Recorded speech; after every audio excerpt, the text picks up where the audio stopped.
טוב, אז הפעם נפתור תרגיל בגרות, מהבגרות של חורף תש"ב 2012. השאלה הראשונה בבגרות, שאלה בנושא אלגברה, וזו השאלה. מחיר הכניסה למבקר במוזיאון הוא 14 שקלים למבוגר ו10 שקלים לילד. למוזיאון הגיעה קבוצה של 20 מבקרים, שכללה גם מבוגרים וגם ילדים. ידוע כי קבוצת המבקרים שילמה בסך הכל 260 שקלים חדשים דמי כניסה. ואז שואלים אותנו, יש לנו שתי סעיפים לענות עליהם. סעיף הראשון, א', מיצאו כמה מבוגרים היו בקבוצה, וסעיף השני, ב', מיצאו כמה ילדים היו בקבוצה. אוקיי, מצוין. זאת שאלה שתמיד שאנחנו מקבלים שאלה מהסוג הזה, שיש לנו שתי גורמים, ולכל גורם יש כמות ומחיר. במקרה הזה הגורמים שלנו זה מבוגרים וילדים. אז אנחנו תמיד יוצרים טבלה. בואו אני אסתיר את השאלה כדי שיהיה לנו מקום. תמיד בטבלה, תמיד העמודות יהיו אותו דבר. תהיה לנו עמודה של כמות, תהיה לנו עמודה של מחיר, ותהיה עמודה של סך הכל. אוקיי. ומה קורה לגבי השורות? מה שמשתנה בטבלה הזאת זה תמיד יהיה השורות. בשאלה הזאת דיברנו על מבוגרים וילדים. אז בואו נזין לטבלה את השורות. מבוגרים, ילדים. אולי כדאי שנעשה עוד טיפה רווח. ועוד שורה שתמיד תהיה, זה שורה נוספת של סך הכל. עכשיו זה טבלה, אנחנו לא מתעצלים בטבלה, ועושים את הקווים שמפרידים.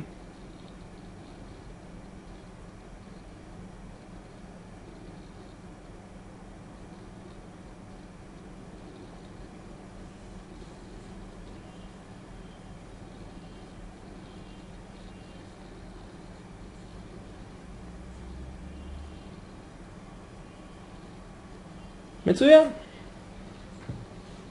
עכשיו, בואו נחזור לרגע לשאלה, ונסמן את הנתונים, נראה מה רצו מאיתנו בעצם. אוקיי, בואו נסמן אותם לרגע. יש לנו מחיר כניסה למבקר במוזיאון, 14 שקלים, זה נתון מספר 1, נכון? יש לנו בטבלה הזאת מחירים, כמויות וסך הכל. 14 שקלים למבוגר. אוקיי, מה עוד יש לנו? 10 שקלים לילד. אוקיי, מה עוד יש? בואו נראה. רשום לנו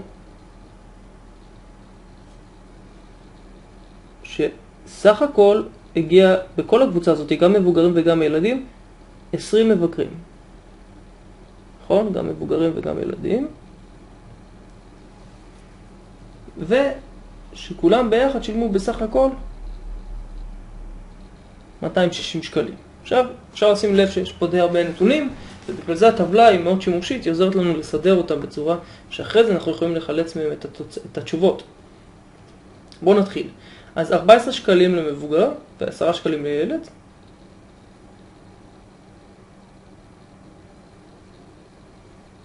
אוקיי. יש לנו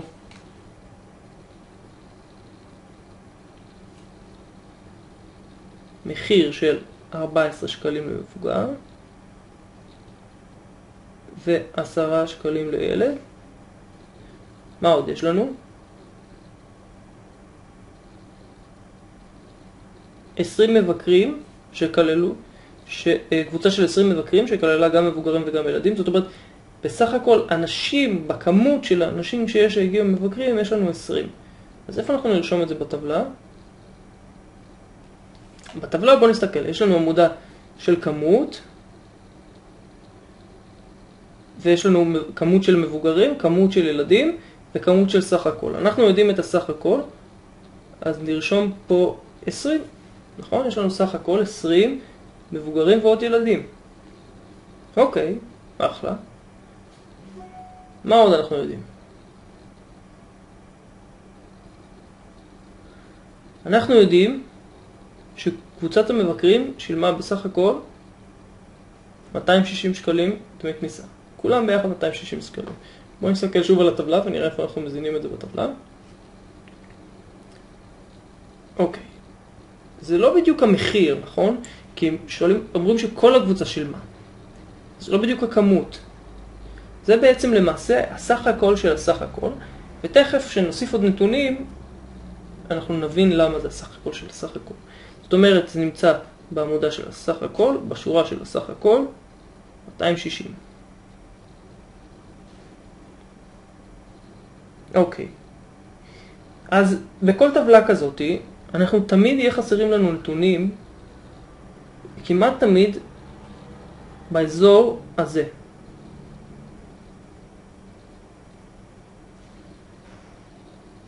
או שיהיה חסרים לנו נתונים על המחיר, או על הכמות, או גם וגם. למשל יכול להיות נתונים על המחיר של המבוגרים ועל הכמות של הילדים. במקרה הזה יש לנו נתונים על המחיר של המבוגרים והמחיר של הילדים, ואין לנו נתונים על הכמויות. וכשאין לנו נתונים על הכמויות או על המחירים, אנחנו פשוט מציבים X ו-Y. כמות המבוגרים נסמן אותה כ-X. כמות הילדים נסמן אותה כ-Y. אוקיי, עכשיו מה עוד אין לנו פה? אין לנו את הסך הכל של המבוגרים ואין לנו את הסך הכל של הילדים. אבל אנחנו כן יודעים שהמחיר לכל מבוגר הוא 14. ושסך הכל המבוגרים סימנו אותם כ-X. ולכן, סך הכל, כמה שילמו המבוגרים על הכרטיסים שלהם, יהיה 14X. וסך הכל כמה ששילמו הילדים על הכרטיסים שלהם, או כמה המבוגרים שילמו בשביל הילדים, זה לא משנה, יהיה 10Y.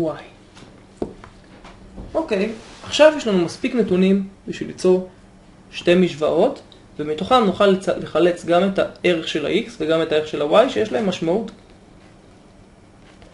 בואו נראה. בואו נסתכל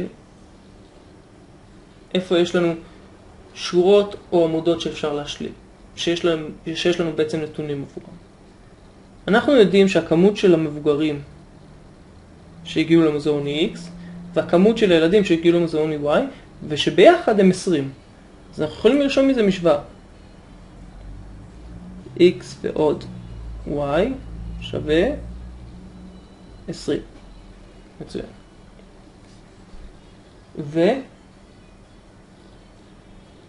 ואנחנו יודעים שהכמות של הסך הכל שלנו, שכל המבוגרים והילדים שילמו עבור הכרטיסים שלהם, 260. הסך הכל של המבוגרים שילמו 14X, והסך הכל של שהילדים שילמו 10Y. אני מסתכל על העמודה הזאת. אוקיי. אנחנו גם מזה יכולים לרשום משוואה. אנחנו יודעים שאם ניקח את הסך הכל של המבוגרים שילמו 14X, והסך הכל של הילדים שילמו, נחבר אותו למה שהסך הכל של המבוגרים שילמו.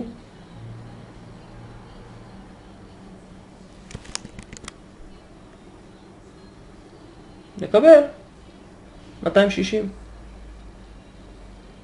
ויש לנו שני משוואות עם שני נעלמים. כשיש לנו שני משוואות עם שני נעלמים, אנחנו רוצים להביא את המשוואות למצב של מקדם, השוואת מקדמים. אפשר להשוות או את ה-Y או את ה-X. במקרה הזה יהיה הרבה יותר נוח לקחת את המשוואה הזאת ולהשוות את המקדם ה-Y. וזה מכיוון שהמקדם ה-Y במשוואה השנייה הוא 10Y, וזה אומר שאנחנו יכולים פשוט להכפיל, ופה המקדם הוא 1, כלום בעצם. אנחנו יכולים להכפיל את המשוואה הראשונה שעשינו ב-10,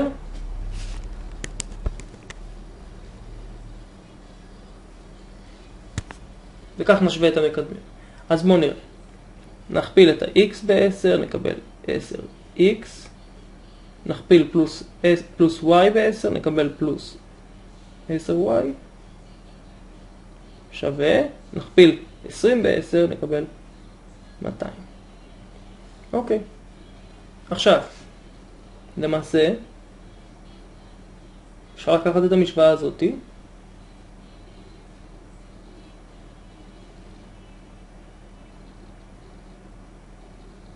להציב אותה מתחת, וכשיש לנו שני משוואות אנחנו יכולים הרי לחסר אותם אחת בשנייה או לחבר אחת בשנייה, איך שאנחנו רוצים. במקרה הזה יש לנו 10y פה ו10y פה, ואנחנו רוצים להיפטר מאחד מהנעלמים כדי שנמצא ערך לנעלם השני, ולכן אנחנו פשוט נחסר את המשוואה.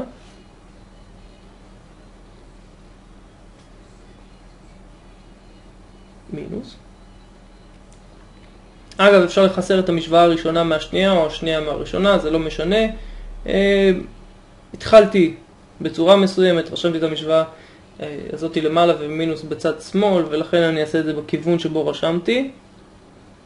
10x פחות 14x יוצא לנו מינוס 4x,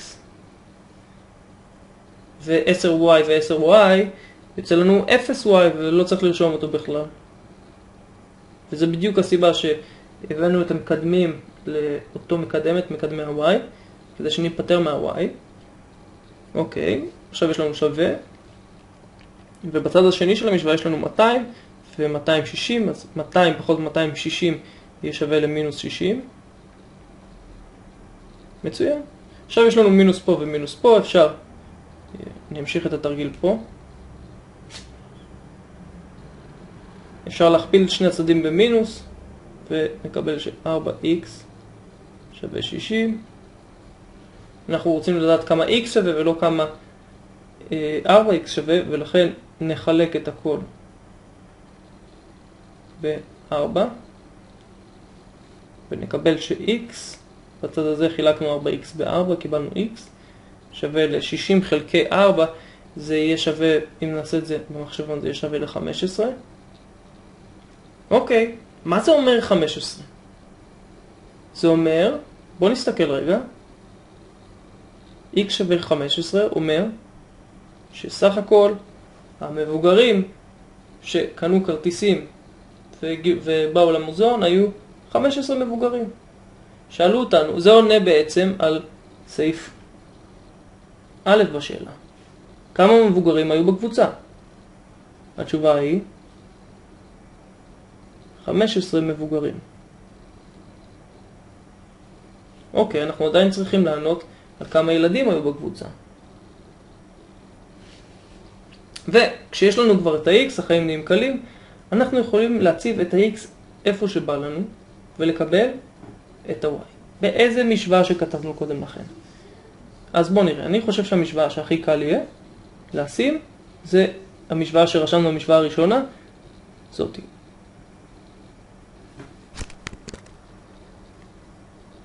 עוד לפני שהכפלנו אותו ב-10. x ועוד y שווה ל-20. אז בואו נראה. נרשום אותה שוב פעם, רק הפעם במקום x נרשום 15.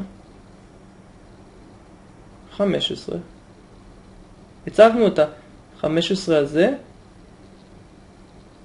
במקום ה-x. זה מה שעשינו.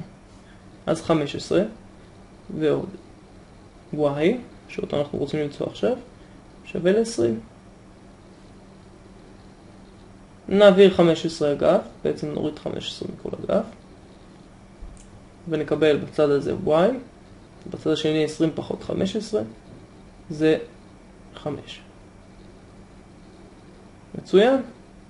אז y שווה 5, אומר ש5 ילדים היו בקבוצה. וזה התשובה לשאלה השנייה. 5 ילדים. כמובן שצריך להראות את כל הדרך בבגרות.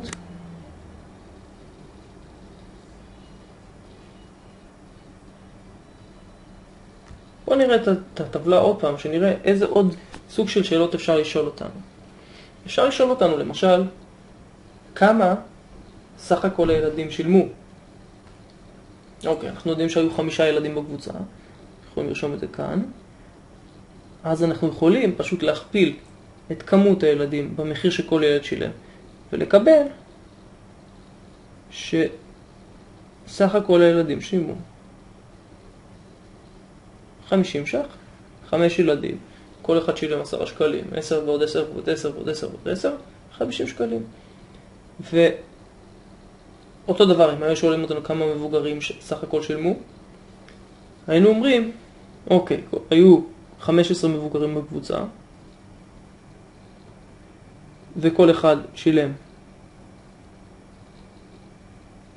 כל אחד שילם 14 שקלים, אז אם נכפיל 15 ב-14 נקבל, בוא נראה כמה נקבל, 210, והמבוגרים בסך הכל שילמו 210 שקלים. אם היו שואלים אותנו כזה דבר. אגב, אפשר לראות שגם סך הכל כמה שהמבוגרים שילמו 210, וסך הכל כמה שהילדים שילמו 50, ביחד אם נחבר אותם נקבל 260, שזה גם הנתון שהביאו לנו בהתחלה. אז הטבלה הזאת בעצם מסדרת את הכל. מה שחשוב לזכור, שתמיד יש כמות, תמיד יש מחיר, תמיד יש סך הכל, תמיד יש גורם ראשון כלשהו, במקרה הזה מבוגרים, גורם שני כלשהו, וגם להם יש סך הכל. ופשוט מציבים את הנתונים שקיבלנו בשאלה בטבלה, ואפשר להכפיל את הכמות והמחיר,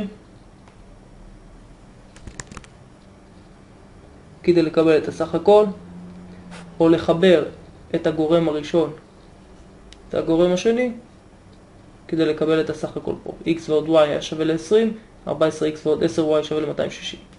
אז לזכור. למטה, בכיוון למטה תמיד יהיה חיבור, בכיוון שמאלה, כפל.